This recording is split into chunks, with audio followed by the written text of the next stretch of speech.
சென்னை மாகாண சட்டமன்றத்திற்கு நியமிக்கப்பட்ட உறுப்பினர்கள் முதலாவது உறுப்பினர் MC ராஜா அவர்கள். அவர்தான் பட்டியலின மக்களுடைய துயரங்களை முதலா பிரிட்டிஷ் ஆட்சியாளர்களுடைய கவனத்துக்கு கொண்டு போனார். அயோத்திதாச பண்டிதர்களுடைய மறைவுக்கு பிறகு சென்னை ஆதிதிராவிட மகாஜன சபையை சீரமைச்சு நடத்தினவர். நீதி கட்சி உருவாக்கின தலைவர்கள முக்கியமான ஒருவர். 1927ஆம் ஆண்டே ஒடுக்கப்பட்ட இந்துக்கள் என்ற ஆங்கில நூலை எழுதி வெளியிட்டவர். 1937ஆம் ஆண்டு சென்னை மாகாணத்தினுடைய இடைக்கால அமைச்சரவையில் அமைச்சராக இருந்தவர். அத்தகைய தலைவரின் பெயரால் அமைஞ்சிருக்கக்கூடிய அந்த விடுதி லட்சியத்தோடு படிச்சு முன்னேற பாடுபட்டவங்களோட இடம். அந்த இடம் ஒரு பானை சோற்றுக்கு ஒரு சோறு பதம்னு சொல்லுவாங்க. நம்முடைய சகோதரர் திருமாவளவன் அவர்கள் மகிழ்ச்சியோடு வந்திருக்கிறார். காரணம் அவரும் அந்த விடுதியில தங்கி படிச்சவர் தான். இன்னைக்கு எல்லோரும் அரசியல் சமூக அறிவியல் பாடம் சொல்லித்தர சிந்தனையாளரா, கொள்கை பிடிப்புமிக்க அரசியல் தலைவரா அவர் உயர்ந்திருக்கிறார்.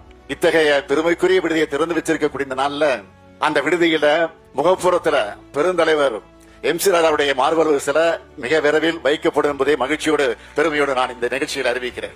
இன்னைக்கு திராவிட மாடல் ஆட்சியில எண்ணிலடங்கா சாதனைகளை செஞ்சுக்கிட்டு இருக்கோம். அதனாலதான் சென்னையில் இருக்கக்கூடிய பல்வேறு உயர்கல்வி நிறுவனங்கள்ல பயின்று வரக்கூடிய ஆதிதிராவிடர் மற்றும் பழங்குடியின மாணவர்களுடைய எண்ணிக்கை ஒவ்வொரு ஆண்டும் உயர்ந்துகிட்டே வருது. அந்த மாணவர்களுக்கு இந்த MC ராஜா விடுதி பேருதவியாக நிச்சயமாக இருக்கும்.